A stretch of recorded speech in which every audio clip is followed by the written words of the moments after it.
Welcome back. Okay, today we are diving into a really powerful explainer of a historical framework for dealing with something, well, every single one of us faces at some point, and that's conflict.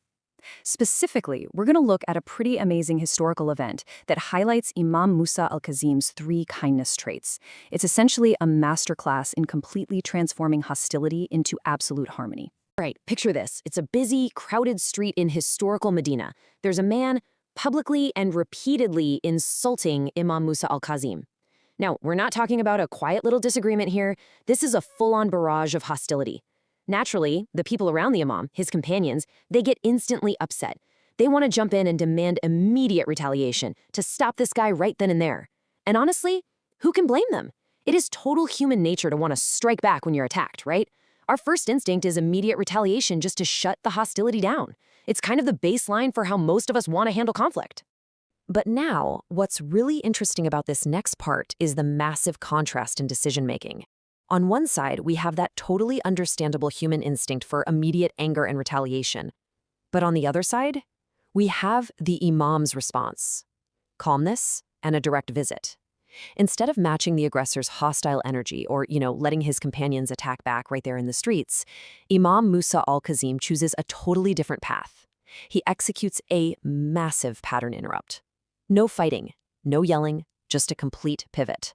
Let's move on and see exactly how this builds step by step. So, the Imam completely de-escalates the tension by simply walking away from the public spectacle. He shifts the whole context from a chaotic street to a very deliberate visit at the aggressor's farm. Day one brings the initial public insult. Then, rather than an immediate messy clash, we jump to hour one, a calm, purposeful journey out to the man's farm. Now, zoom in to minute one of that interaction. The Imam just offers a gentle, peaceful greeting, and watch how rapidly this de-escalation works. Literally, by minute two, it results in a sincere apology from the aggressor. A calm, calculated approach rapidly diffuses a situation that anger would have just stretched out into this long, bitter feud. So how exactly did those 2 minutes at the farm play out so perfectly? Well, it all comes down to these three traits. Step one is patience.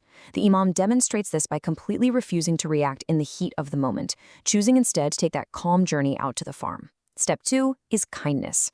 When he arrives, he doesn't demand an explanation or start pointing fingers. Nope, he greets the man gently, with peace, and treats him with profound respect. And step three is forgiveness. When the man apologizes, the apology is accepted immediately. No hesitation whatsoever. The absolutely crucial point here is how these three steps stack together. You see, patience gives you the space to respond rather than react. Kindness completely disarms the opponent's defenses. And forgiveness, well, that finalizes the whole resolution. This brilliant interaction totally redefines the concept of mercy. It isn't just about sparing someone from a punishment they might deserve or, just choosing not to hit back.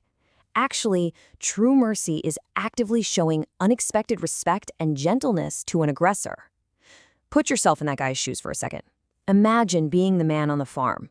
You've just spent your day hurling brutal insults, and then the person you insulted shows up at your door, not with a sword, not picking a fight, but with absolute peace and respect. Mind-blowing, right? That unexpected application of mercy leads to a truly transformative result. The man is just absolutely shocked. He's caught totally off guard by this overwhelming display of kindness from someone he had just so publicly wronged.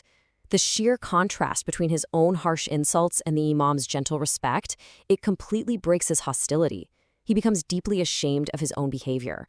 He lowers his head in regret, and he offers a sincere, genuine apology. The hostility wasn't defeated by force. It literally just collapsed under the weight of genuine kindness. And here is the final, beautiful resolution to this whole framework. When the man apologizes, Imam Musa al-Kazim forgives him completely, just without a second of hesitation, and offers him a warm smile. There are zero strings attached. There's no long-winded lecture on why the man was wrong. There is just pure, unadulterated forgiveness. This final step is what really solidifies the lesson for all of us. It shows that once a conflict is broken by kindness, you have to let it go completely if you want to truly heal the divide.